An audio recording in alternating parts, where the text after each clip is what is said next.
Alors, cette paracha de Béalotra, il y a beaucoup de sujets. Il y a la menorah avec Aaron.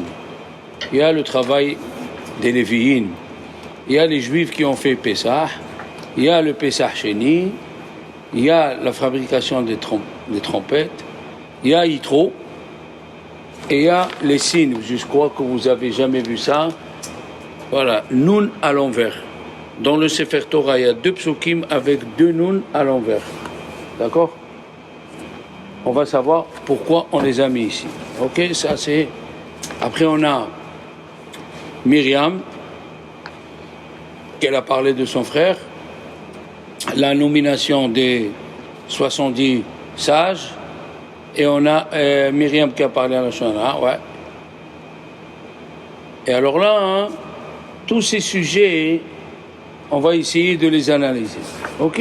Alors, la paracha s'appelle Béalotra. Et la question, elle est, Vaïdaber, Hachem el Moshe, les morts. Hachem, il a parlé, et il lui a dit, Daber el Aaron, parle à Aaron, Martha est là, et tu lui diras, Béalotra et Anerot, quand tu feras monter les mèches de la menorah, El Moul Pene à menorah, Yahiru Shivat Anerot. Devant la menorah, ils doivent s'allumer les sept mèches. Vaya'as ken Aaron. Ainsi il a fait Aaron. Comme ça, il nous dit au début. Alors, sachez que la menorah représente quoi? Ah bah, il y a plusieurs réponses, mais ça représente déjà la reconnaissance. Dieu, il a dit, allumez la menorah, pour pas que les gens y disent, pendant 40 ans, je vous ai éclairé, et vous n'avez rien fait dans la maison du bon Dieu. Le Mishkan, c'est la maison du bon Dieu. Et il n'y a pas de lumière éclairée comme je vous ai éclairé. Hein? Akaratatov, avoir la reconnaissance. Mais un peu plus profond, c'est que la menorah représente la Torah orale. Dans l'arche de Dieu, il y avait les tables de la loi, plus dessus, sur le côté droit, le Sefer Torah de Moshe Rabbeinu, qui est la Torah écrite. Et en sortant à ta droite, ça répond à une question, comment quand on rentre, la menorah, elle est à gauche? Non. Quand on sort de l'arche de Dieu, de la maison, de la chambre où il y a l'arche, la menorah est à droite. Et c'est la Torah orale. Mais, vous savez aussi, il y a 7 bougies, il y a 7 mèches.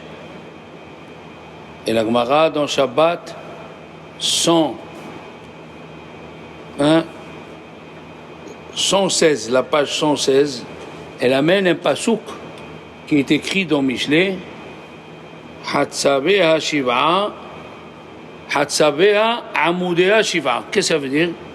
Il a créé 7 amoud. Les amoudim, c'est 7 poteaux. La menorah représente 7 poteaux, puisqu'elle a 7 branches. C'est quoi? Écoutez bien comme c'est intéressant. Oui. Au début, on a reçu 5 livres de la Torah, mais après, on nous a ajouté 2. On a 7 livres de la Torah. Je vais vous expliquer comment. Hein? On a 7 séfarim et 7 branches où on met la mèche de Torah. Pourquoi? Parce que Kiner mitzvah, la bougie, c'est une mitzvah, Vetorah, que dans la terre, il y a 7 lumières. La Torah, c'est Torah chez Be'alpé. C'est la Torah orale. Ah. Alors, il y a un livre qui s'appelle Zera Barech. Il s'appelle Rabbi Berachia Shapira. C'est l'élève de Migdalé Amukot. Il s'appelle aussi Rabbi Nathan Shapira, je répète. Il y a un livre qui a été écrit en 1520-1530. Zera Barech, Rabbi Berachia Shapira. qui est l'élève d'un très très grand kabbaliste qui s'appelle Megalé Amokot. Et comment il s'appelle le Megalé Amokot? Il s'appelle Rabbi Nathan Shapira. On a parlé de lui plusieurs fois. Alors lui, il dit cette chose-là. Il y a 49 détails dans la fabrication de la menorah. Parce que c'est bien de dire on a la menorah, mais on ne sait pas pourquoi ici 7 branches, pourquoi ici des fleurs, pourquoi ici des vases. Alors il explique comme ça. Écoutez bien. Donc elle a 7 branches par rapport aux 7 livres de la Torah. Je m'explique. Ici, dans Béalotra, il y a 3 livres. Il y a du début de Bamidbar jusqu'à les 2 Pesukim où il y a les Nun, hein, qui sont les Nun qui sont à l'envers dans 2 Pesukim. Voilà. 2 Pesukim dans Béalotra. Alors, Vaïhi bin Soharon, pour celle qui veut savoir quand on dit Vaïhi bin Soharon, c'est quand on fait sortir le Sefer Torah du Echal. On dit Vaïhi bin Soharon, Vayomer Moshe, Kuma Hashem, voilà. Vous voyez, Vaïhi bin Soharon, quand on voulait voyager avec l'arche de Dieu, Moshe disait Kuma Hashem, lève-toi Dieu, et Ve'afutsu oivecha, éloigne tes ennemis, Ve'anusu misyanecha mipanecha, et que tes ennemis, oui, ceux qui t'aiment pas, qui s'en vont d'ici. Ubnochoy Omar, et quand on le fait descendre, le Aaron, il y a quand il allait au départ, il y a quand il s'arrêtait, Shuva Hashem revevot alfei Israël, Hashem vient résider dans les 22 000. On a dit que la Shekhina ne peut pas résider moins de 22 000 juifs. Comme Dieu il est descendu dans le mont Sinaï, il est descendu avec 22 000 anges. Oui? C'est un rapport avec les 22 lettres? Oui, 22 000. 22. Mais vous voyez que ces 2 Pesukim là, ces 2 Pesukim, ils forment un livre. Oui, ça forme un livre. Alors on a Bereshit, Shemot, Vaikra, et du début de Bamidbar jusqu'ici, ça fait 4, et d'ici jusqu'à la fin de Béalotra, ça fait 5, et le livre de Devarim, non, ça fait 5, jusqu'à la fin de Béalotra, après de Béalotra jusqu'à la fin de Bamidbar, ça fait 6, et tout le livre de Devarim, ça fait 7. Comme ça, c'est écrit dans la Gemara, la découpe de la Torah, au début c'était 5 livres, mais après c'est devenu 7. Alors je répète, Bereshit, Shemot, Vaikra, c'est 3. Bamidbar, du début de Bamidbar jusqu'au premier verset, Vaïhi bin Soharon, c'est un livre. Ça fait 4. Vaïhi bin Soharon, jusqu'à la fin du deuxième Nun, c'est un livre. Et de la fin de Vaïhi bin Soharon jusqu'à la fin de Béalotra, c'est un livre. Ça nous fait Bereshit, Shemot, Vaikra, Bamidbar, il y a 3. 3, ça fait 6. Et Devarim, ça fait 7. Est-ce que vous m'avez compris ou pas? Ah, c'est parce que tu es choqué. Non, tu n'as jamais entendu qu'il y a 7 livres. Non, c'est par rapport aux 2 Nun à l'envers. Ah, par rapport aux 2 Nun. Alors, avant un Nun, c'est un livre. Après un Nun, c'est un livre. Au milieu des Nun, les 2 Pesukim, c'est un autre livre. Donc on a Bereshit, Shemot, Vaikra. Dans Bamidbar, il y a 3. Ça fait 6. Et le 7e, c'est Devarim. Voilà. Déjà, vous apprenez ça. Pourquoi il y a les 2 Nun? Ok. D'accord? On avait parlé la semaine dernière avant Shavuot. Rechev Elokim, Ribotaim, Alfe Shinan. Le char de Dieu, il marche avec 22 000. Rechev Elokim, le char de Dieu, il marche avec Ribotaim. Ribotaim, c'est 2 fois 10 000. Il y a Merkava. Après, oui, et à côté, Alfé Shinal, 2000. Ça fait 22 000. Quand Dieu est descendu sur le mont Sinaï, il est descendu avec 22 000 qui correspondent aux 22 000 lettres. Alors on continue. Maintenant qu'on continue, ça c'est pour les 7 branches. D'accord? Maintenant, il y a 11 fleurs. Oui? 11 fleurs. Et c'est quoi les 11 fleurs? C'est par rapport au premier... Non, attendez, laissez-moi. Kaftor. Ah, il y a 11 fleurs. C'est par rapport au Chumash Shemot. Il y a 11 pommes. C'est par rapport... Oui, ah, voilà. Chaque fois, les 11 fleurs, c'est par rapport aux 11 mots qu'il y a dans Bereshit. J'ai pas ici Bereshit. D'accord? Alors, après nous avons, ça c'est, après, 7 kanim, 7 tevot. Le premier,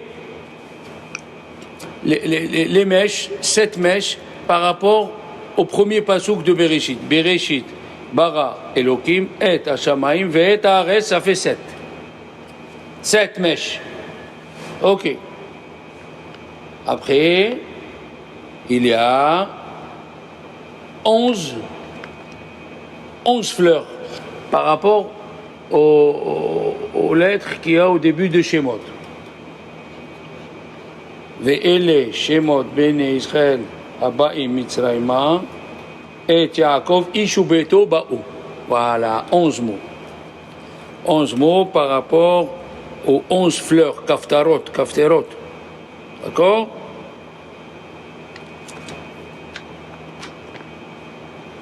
Après, il y a encore 9 sortes d'autres fleurs dans Vaïkra par rapport aux 9 mots de Vaïkra. Vaïkra Hashem el Moshe, Vaïdaber elav me'ohel moed. Les mots. Et après, on a 18 mots du livre de Devarim. 18 mots par rapport à la hauteur de la Ménorah. La Ménorah, elle faisait 18 Efachim. En vérité, Arizal dit il faisait un peu plus de 17, mais nous on dit 18. D'accord? Ok. Et d'ailleurs, regardez, c'est écrit Vézé Maaseh Menorah. Combien ça fait Vézé? Le mot Vézé, Vav 6, Zé 7, ça fait 6 et 7, 13, et le Hé 5, 18. La hauteur de la Menorah était 18. Comme ça, il dit le Ritva et le Meiri. D'accord? Donc nous avons vu que chaque objet qui était dans la Menorah correspond à Bereshit, Shemot, Vaïkra, Bamidbar, Devarim. Chaque chose en tout, ça fait 49. Oui?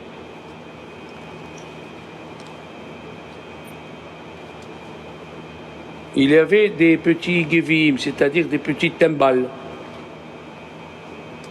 Petit timbal, il y avait 22 timbales. Lui, il est par rapport à Devarim. Le premier livre de Devarim, le premier pasouk de Devarim, il y a 22 lettres. Donc chaque détail pour la Ménorah, Bamidbar, par rapport à la hauteur. Ah oui, 17, 22, les 22 timbales par rapport aux 22 mots de Devarim. 9 fleurs par rapport aux 9 mots de Vaïkra. Ah oui, Kaftor, Vaferah. Kaftor, c'est une fleur, et Perah, c'est une autre fleur. Il y a 11 par rapport aux 11 mots que contient la Ménorah, que contient le Parashat Shemot. Donc, chaque nombre de la Ménorah correspond à un livre de la Torah. Donc, la Ménorah est par rapport à la Torah. Ok. Maintenant, il dit un grand rav qui s'appelle Rabbi Abraham Ber. Vous savez comment il y a dans les livres de prière, comment au Beth Amikdash se passait le travail depuis le matin. Je ne peux pas vous dire ça maintenant, il faut un cours à part. Mais il y a une chose extraordinaire. Le matin, il nettoyait 5 branches de la Ménorah, enlevait l'huile pour mettre la nouvelle huile, et l'après-midi, il nettoyait 2 branches. C'est écrit dans le livre de Tefila au début. Vous ne lisez pas, vous, ce qui est avant Odou. Avant Odou, c'est écrit ça. Et il a dit, ce rabbi, ce Rav, Avraham Ber, pourquoi ne pas nettoyer tout d'un seul coup? Alors vous avez compris la réponse, que quand il nous a donné la Torah, il nous a donné 5 livres. Et quand il est arrivé à Béalotra, il nous a ajouté 2 livres. Alors le début, 5 mèches, et l'après-midi, 2 mèches. Est-ce que jusqu'ici vous suivez les enfants? Maintenant, Rashi nous dit, qu'est-ce qui se passe ici qu'on parle de la Ménorah? Qu'est-ce qui se passe ici qu'on parle de la Ménorah? Il dit, la man ismecha parashat ha-Ménorah et parashat ha-Nissim. Pourquoi on a mis la parashat de la Ménorah à côté de la parashat des princes? Il dit Rashi, avant de donner la réponse, pourquoi la parashat de la Ménorah est écrite 4 fois dans la Torah, les enfants? Pourquoi tu m'écris 4 fois la parashat de la Ménorah? Dans parashat Pinchas, dans parashat Emor, dans parashat Tzav et chez nous. Eh bien, le Midrash, il dit, c'est pour te montrer que c'est très important chez Dieu. Quand quelque chose, on répète la chose plusieurs fois, c'est que c'est très important chez Dieu. Comment il s'appelle ce qu'on donne aux enfants, les petits? Comment ça s'appelle là? Je fais exprès, attention, j'attends ce que vous me dites. On leur donne une douceur. Comment s'appelle cette douceur? Hein? Les bonbons. Pourquoi tu l'appelles bonbon? 2 fois bon.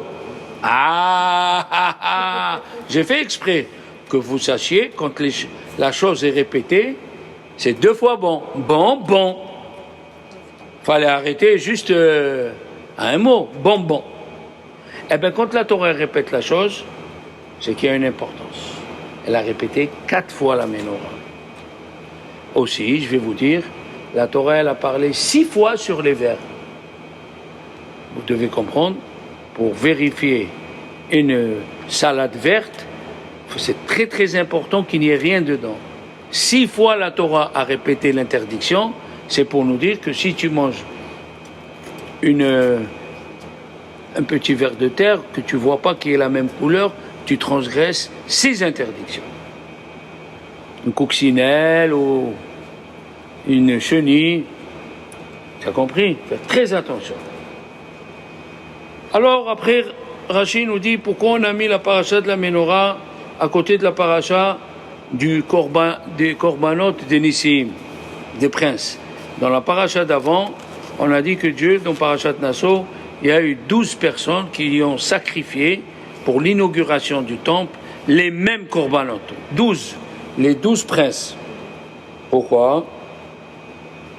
Issachar, qui est celui qui est dans la Torah. Vous comprenez pourquoi maintenant on a mis Issachar le jour du Shabbat. Hein? Ils ont sacrifié. Voilà. Bayom HaShishi. Bayom HaShivei. Qui c'est? Nasi. Non. Excusez-moi. Bayom HaShivei. Nasi Livnei Ephraim. Il a sacrifié Shabbat. La question elle est, on n'a jamais vu un particulier qui peut amener un korban Shabbat. Ça n'a pas existé. Et ça n'existera pas. Pourquoi ici c'est écrit Bayom Hashevi'in Aseh Livnei Ephraim Elishama Ben Amiot? Dieu, il a laissé, il a amené un korban le jour de Shabbat. La deuxième chose, c'est écrit, il a amené kafahat, une cuillère en or, Melea Ketoret. Elle était pleine du korban de Ketoret, de l'encens. Où on a vu un particulier qui amène la Ketoret. Jamais ça n'a existé. C'est le Kohen Gadol qui faisait tous les jours la mitzvah d'amener mitzvah Havité Kohen Gadol. 1 kilo de farine, il faisait des galettes pour le Kohen Gadol tous les jours. C'est pour lui montrer qu'il faut qu'il reste toujours dans son madriga, dans son hauteur. Oui. Alors, ils ont amené la Ketoret, et c'est que le Kohen Gadol qui a amené la Ketoret. Et Ketoret, c'est un nom en araméen, qui veut dire rattaché. Le Kohen Gadol, s'il était saint, à travers la fumée de la Ketoret, il regardait tous les noms de tous les juifs et il les bénissait. D'accord? Alors, Asara Ketoret, et aussi, Se'ir Izim Ehad Le Hatat, un bouc pour expiation. Mais la Torah, elle a dit, ils n'ont pas fait de péché. Pourquoi tu amènes expier? Ça veut dire le bon Dieu, il a accepté 3 choses que aucun ne peut le faire.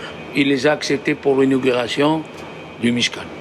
Quand on sacrifie Shabbat, Bayom HaShevi'in Aseh Ephraim, quand on amène, chacun il amène une Ketoret, comme le Kohen Gadol, et chacun il amène Korban Hatat. Et c'est écrit dans le Shir HaShirim, Bati Legani, je suis venu dans mon jardin, c'est-à-dire dans le tabernacle, Achalti Ya'ari Im Divshi, j'ai mangé la ruche avec le miel.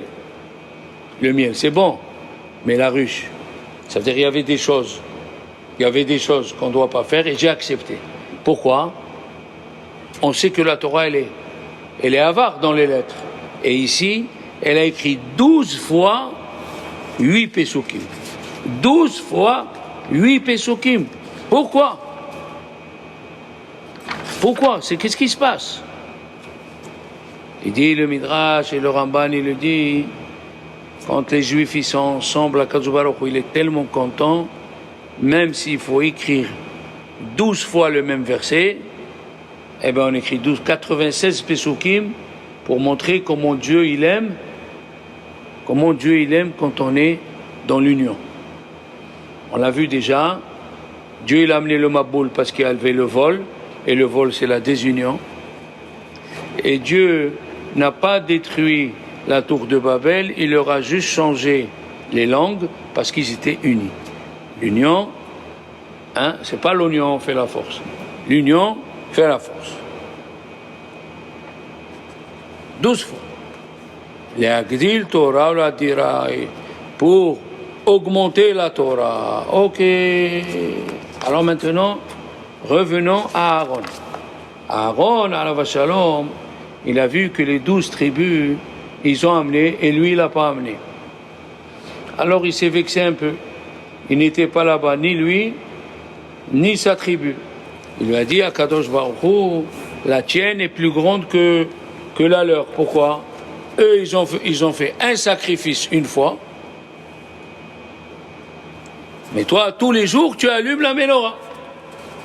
Voilà ce qu'il dit Rashi. Voilà ce qu'il dit Rashi.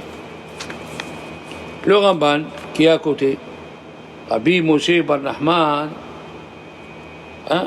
Rabbi Moshe Bar Nachman, il a dit une chose extraordinaire. Qu'est-ce qu'il a dit? Si Rabbi Moshe Bar Nachman, il amène 3 questions. 3 questions intéressantes. La première, est-ce que Dieu a dit à Moshe que les Nissim, ils doivent amener un korban dans Parashat Naso? Ça, il faut apprendre les détails. Les Nissim, les princes, quand ils ont amené leurs korbanot, est-ce que Dieu a dit à Moshe, dis-leur qu'ils amènent. Hein? Regardez. Les mots, il faut faire attention. Vayomer Hachem el Moshe les morts. Hachem, il a dit à Moshe en disant, Kahme itam. Qu'est-ce que c'est ce mot? Kahme itam. Prends les korbanot de leurs mains. Qu'est-ce que ça veut dire prends les korbanot de leurs mains? Ils ont amené de leur propre initiative. Le chef de la tribu de Issachar, il a dit, puisqu'on a le Mishkan, il faut montrer à Dieu qu'on est content que Dieu réside parmi nous dans le Mishkan. Qu'est-ce qui s'est passé? Kahme itam. Moshe, il était debout, il ne savait pas quoi faire. Je prends les sacrifices ou je ne reprends pas? Je prends les charrettes ou je ne prends pas? Pourquoi? Parce qu'il avait les Lévim. Il montait le Mishkan avec 48 poutres et après il défaisait le Mishkan. Et ils le posaient par terre et ils le levaient eux-mêmes. Quand ils étaient dans la traversée du désert. Mais maintenant qu'on a amené les charrettes, où ils vont aller les poutres? Sur les charrettes. Et les Lévim ne vont plus porter les poutres. Alors Moshe Rabbeinu était là, il ne savait pas quoi faire. Et puis ils étaient 12. Donc on va sacrifier Shabbat. Et la Kétoret, et le Khatat, il ne savait pas quoi faire. Qu'est-ce qu'il lui a dit Dieu? Kahmeita. Prends. J'accepte, prends. Donc c'est venu d'une initiative intérieure. Et Dieu a dit, prends malgré que les enfants, cette initiative comportait des actions que personne n'a fait avant et personne ne le fera après. Mais Dieu, il était content de venir résider sur terre. Pourquoi? Parce que la joie de Dieu, c'est de venir résider parmi les hommes. Les gens, ils pensent que Dieu, il est là-haut et nous, on est en bas et de temps en temps, il nous voit. Mais pas du tout. Dieu, il a créé la terre et les hommes et Esther et tout le monde et Madame Cohen, tout ça, parce qu'il aime venir résider sur la terre. Et c'est pour ça que Dieu, il a dit, le Midrash, il dit, quand il y a eu l'inauguration du temple, du Mishkan, Dieu était content comme la création du ciel et de la terre. Qu'est-ce que ça a à voir la création du ciel et de la terre? La création du ciel et de la terre, c'était exprès pour venir résider chez Mademoiselle Esther, chez Madame Cohen. La joie de Dieu de venir parmi les hommes. Ok? Alors, il dit le Ramban, cette consolation, quelle consolation de lui dire tu allumes tous les jours la menorah. Mais aussi, il y a une autre consolation, le Cohen, il amenait tous les jours l'offrande du Cohen Gadol. C'était lui qui la faisait. Pourquoi il n'a pas consolé avec l'offrande du Cohen Gadol? D'accord? Et qui c'est qui a donné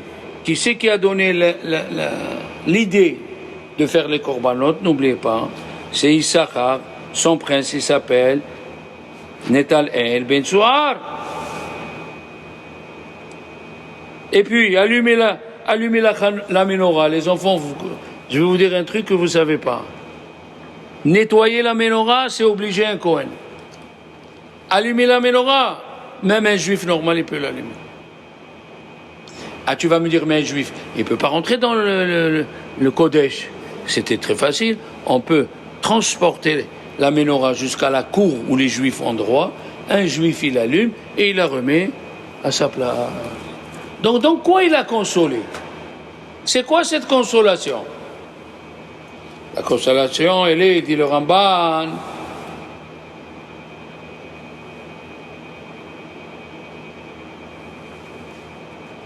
je lui donne, il lui a dit, je vais te donner la mitzvah de Hanouka.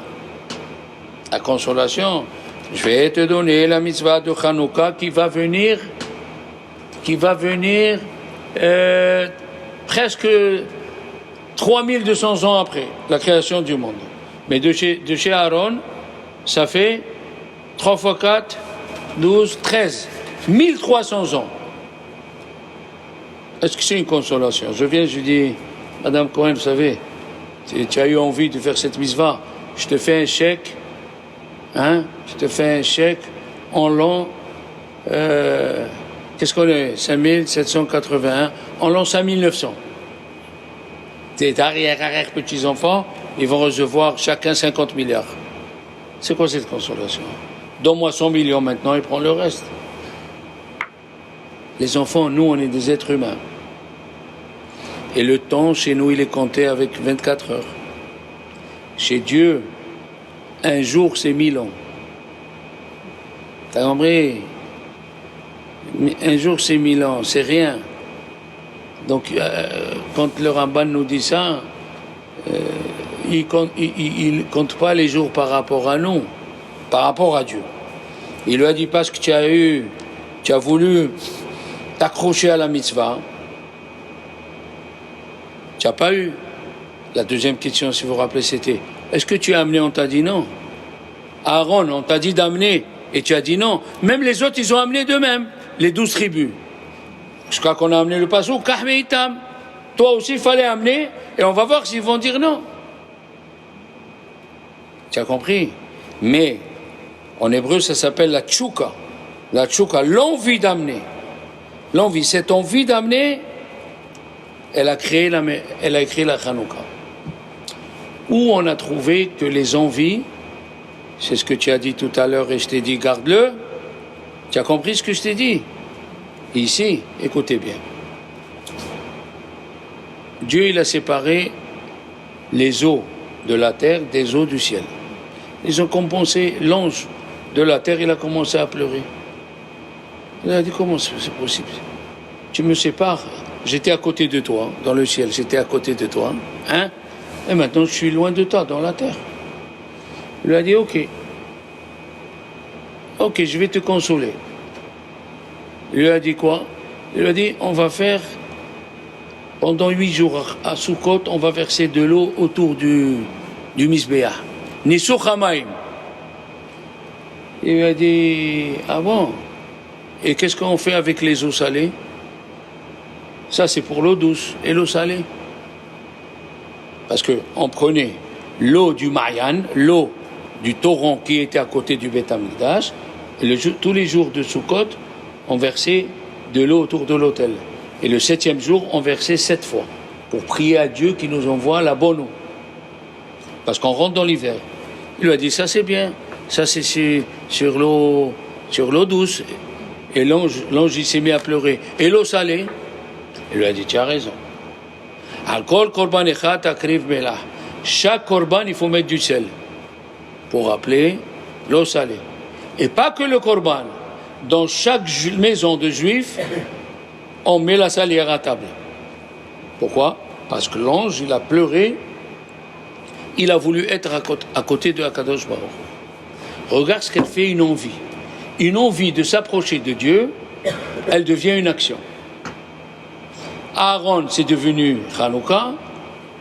Les eaux, l'ange qui a pleuré, c'est devenu le sel qu'on met sur le Misbéah et l'eau qu'on fait le tour de Sukkot. Vous m'avez compris? Pourquoi? Parce qu'il a envie de le faire. On n'a pas fini. C'est écrit que quand le Mashiach il va venir, Dieu va redonner la Torah sur le mont Bashan et le mont Carmel et le mont Sinaï. C'est quoi ça? Pourquoi il revient dans la Torah? Alors que quand Dieu devait nous donner la Torah, si vous vous rappelez, il est venu le mont Carmel et le mont Bashan et le montagne Bashan et Dieu leur a dit, vous êtes trop haut. Vous êtes un peu orgueilleux. Je vais donner la Torah au mont Sinaï qui est petit. Quand il va venir Mashiach, Dieu va redonner la Torah sur le Bashan, sur le Carmel et sur le mont Sinaï. Pourquoi? Eh bien, ça rejoint la même chose. L'envie de venir servir Dieu, ça crée une action. Vous avez eu envie? Eh bien, ça crée une action. Extraordinaire. Extraordinaire. Qu'est-ce que nous voyons aussi? Regardez, il y a une idée maîtresse qui fait toute la paracha. Aaron, il a dit, ok, je ne peux pas venir. Je ne peux pas venir. Et j'ai de la peine que je ne peux pas venir. j'ai de la peine que je ne peux pas venir. Quelqu'un qu'on lui dit, tu es dispensé de Kippour. Tu peux manger à Kippour. Il dit, ouais. C'est la réaction qu'il faut avoir. Quelle réaction il faut avoir? Pourquoi Dieu m'a mis dans cette situation que je suis obligé de manger à Kippour? Prenons les deux personnes qui accompagnaient le cercueil des morts. Il y a qui disent dans le désert, Vayou, Anashim, Asher, Ayou, Temeim, les Nefesh Adam. Il y a qui disent c'est les deux enfants d'Aaron. Oui. Nadav, Avihu. Il y a qui disent c'est le cercueil de Yosef. Et il y a qui disent c'est un juif converti, qu'il est mort dans le désert. Et c'est un juif normal comme les autres. Et il y a deux personnes qui le levaient. Et si tu es tamé, tu ne peux pas faire le Korban Pessah. D'accord? Ils sont venus chez Moshe. Ils ont dit, pourquoi on ne fait pas Korban Pessah? Il a dit, mais c'est écrit. Vous êtes témim, vous êtes impurs. Il a dit, oui, mais on ne peut pas faire une exception.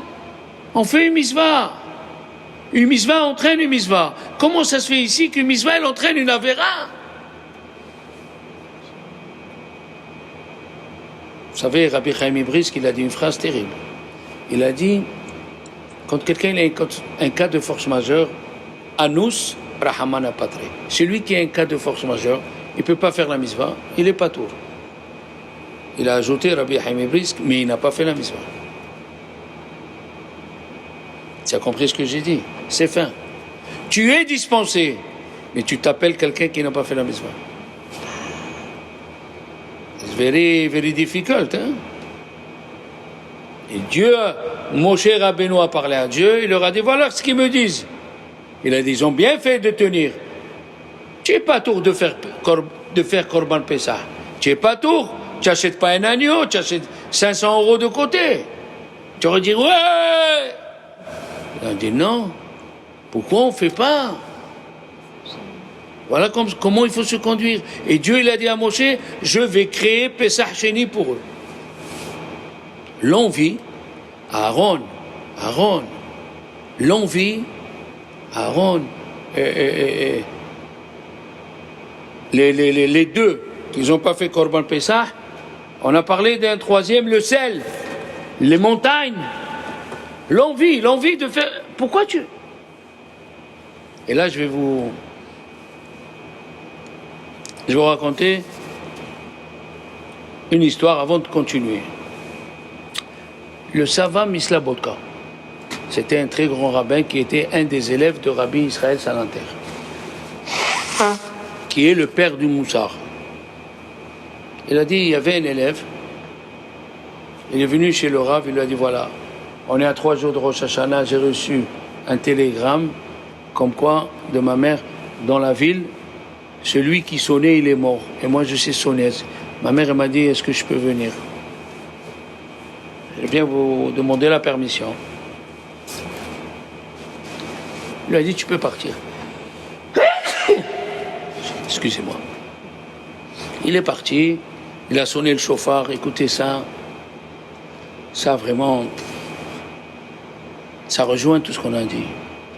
Il est parti, il est revenu, il a dit au Rav, voilà, je suis revenu, bonjour, merci, au revoir. Il va dire, on t'étudie. Et il voit que le Rav, il compte plus pour lui. Il passe, avant il donnait un petit coup.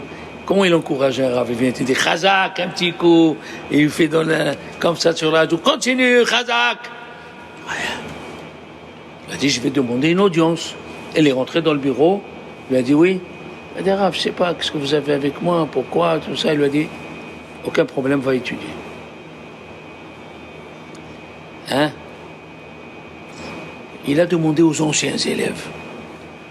Les anciens élèves, ils connaissent qui est le Rav, Rabbi Nathan Finkel. Il a dit, regarde le Rav, regarde. Il a dit, ils lui ont dit, on va t'expliquer. Quand le Rav t'a dit, tu peux aller, qu'est-ce que tu as fait? Il a dit, j'ai pris mes affaires, je suis parti. Comment Rosh Hashanah à la yeshiva? Tu sais ce que c'est Rosh Hashanah dans une yeshiva? Tu rentres à 7h30 le matin, tu sors à 4h de l'après-midi pour aller manger. Les discours, les pleurs, l'atmosphère. Tu n'as pas pu pleurer devant lui. Tu n'as pas pu lui dire, Arav, je suis désolé de vous quitter, je suis désolé que je ne serai pas avec mon Rav, avec vous. Rien, tu es parti net, sec et clair. Oui, pour une mitzvah, tu es parti. Mais tu n'as pas montré que tu as de la peine. Comme nous allons voir la suite maintenant. La Torah nous raconte que les Juifs tombaient à l'autre. Hein. Regardez, une chose qu'on ne comprend pas. Voilà.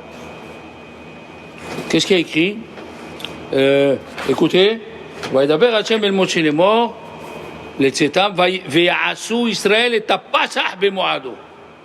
Les Juifs, ils ont fait Pesach la deuxième année. Ok. Il vient le Or Sameach. Rabbi Meir Simcha Cohen Medivinsk. Il dit, pourquoi la Torah nous raconte ici qu'ils ont fait Pesach? Mais dans la paracha de Bo, dans Shemot, c'est écrit que Pesach, il faut le faire pour toutes les générations. Les Dorotechem. Pour toutes vos générations, il faut faire Pesach. Comment tu m'écris ici, ils ont fait Pesach? Pourquoi? Quelle idée il y avait qu'ils n'allaient pas faire Pesach? D'accord? C'est comme je te dis à toi, alors comment ça va? Oui, les fêtes se vont passer, j'ai fait Pesach. Quand j'ai fait Pesach, c'est normal que tu fais Pesach. Il a dit Rabbi Meir Simcha Cohen Medivinsk, ici on parle du déshonneur des enfants d'Israël. La catastrophe. Qu'est-ce qu'a dit la Gemara dans Yebamot? Pendant 39 ans, les Juifs n'ont pas fait Pesach. N'ont pas fait Pesach dans le désert parce qu'ils ne pouvaient pas faire la Mila, il n'y avait pas le vent d'Est. Alors ils sont dispensés. C'est le dernier Pesach qu'ils ont fait. La Torah nous raconte, c'est une honte. Pourquoi? Parce que la tribu de Lévi, la tribu de Lévi, les 22 300 de Lévi'im, c'est écrit, Moshe Rabbeinu avant de mourir, il a dit, les Lévi'im, Ubiritecha insoru, ils ont gardé la Mila même dans le désert. Ils sont rentrés, même qu'ils n'étaient pas tours. Et vous n'avez pas copié sur les Lévi'im. Ah, je suis dispensé? Eh ben c'est bien. Ouais! Comment oui? Tu n'as pas de la peine. Toujours tu viens à la prière le Shabbat. Là, tu es fatigué. Comment tu te conduis? Ouais, c'est bon, je vais prendre mon petit déj, je vais m'éclater. C'est comme ça qu'on dit. D'abord, la première réaction, tu dois dire, pourquoi je ne peux pas aller? Pourquoi Dieu m'a fait que je ne vais pas le voir dans sa maison?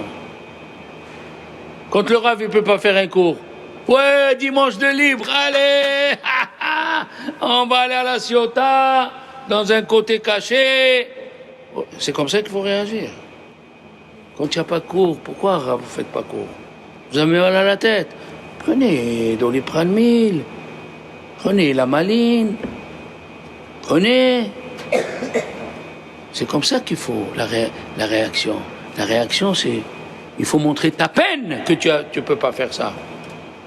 Et on va le voir par la suite. Écoutez, les enfants, c'est écrit. Qu'est-ce que c'est écrit? Alpi Hashem Isa'u, ve Alpi Hashem Yahanu. Qu'est-ce que ça veut dire? Selon la parole de Dieu, il voyageait, et selon la parole de Dieu, il campait. On est d'accord, c'est écrit. Après, c'est écrit, oh là là là là là là. C'est écrit, les enfants. On arrive au Denoun. Hein? Qu'est-ce qu'on arrive au Denoun, les enfants? La catastrophe. Noun, ça représente le mot Néphila. Ils sont tombés de leur degré. Ils sont tombés de leur degré. Avant le premier Noun, c'est écrit que les enfants d'Israël, oui, Vaïsrou Mehar Hashem. Et qu'est-ce qu'il dit Rashi? Aïe, aïe, aïe, aïe, aïe, aïe. Vaïsrou Mehar Hashem. Ils ont dit, venez, on se sauve du mont Sinaï, parce que peut-être Dieu il va nous ajouter des mitzvot. Vous écoutez ce que je dis là? Parce que c'est écrit, Vaïsou, ils ont voyagé, Mehar Hashem. Le mot Mehar, dans le Midrash, il dit, ne lis pas Mehar. Il n'y a pas de point dans la Torah. Tu lis Maher. Maher, ça veut dire vite. Mais comment tu dis vite? Voilà, c'est écrit Al-Pi Hashem Yahanu, ve Al-Pi Hashem Isaou. C'est écrit selon la parole de Dieu, il voyageait, et selon la parole de Dieu, il campait. Il a dit, d'où on sait ça? Parce que c'est écrit, ils ont marché en un jour le chemin de 3 jours. Les Juifs. Les Juifs, la première descente, c'est quand tu dis, j'ai pas besoin de ce rave, encore un coup, je viens, j'ai honte. Ça, tu es en train de descendre. Et qu'est-ce qu'il a dit le Zohar à Shavuot? Quand quelqu'un il descend de sa qualité où il était, ça s'appelle une mort. Tu étais comme ça, tu es descendu, tu es mort chez Dieu. On l'a appris du roi d'Égypte. Il y a qui disent c'est le même, il était vivant, et le fait qu'il n'a plus de reconnaissance, Vayamot, tu es mort. Mais la question elle est, ils ont voyagé sur l'ordre de Dieu. Al-Pi Hashem Isaou, ve Al-Pi Hashem Yahanu. La réponse, comme l'histoire qu'on a dit de Rabbi Nathan Fenkel, le Sabbat Mislavodka. Avant de partir du Mont Sinaï, il faut faire comme on fait nous dans la Souka. Le dernier jour de la Souka, Esther, tu sais ce qu'on fait? L'après-midi, on mange des fruits et on embrasse la Souka avec la bouche. Si Dieu veut, reçois-nous l'année prochaine. C'est difficile de te quitter. Tu n'as jamais vu ça. Donc tu n'es pas dans la bonne adresse. Alors, on met la main sur la Souka, on embrasse la Souka, Hachem, l'année prochaine. C'est comme ça qu'il faut faire. C'est comme ça qu'il faut faire. Tu montes ton attachement. Personne n'est venu dire à Moshe, on peut embrasser la montagne. On était là, on a vu Dieu. On était là, on a vu Dieu.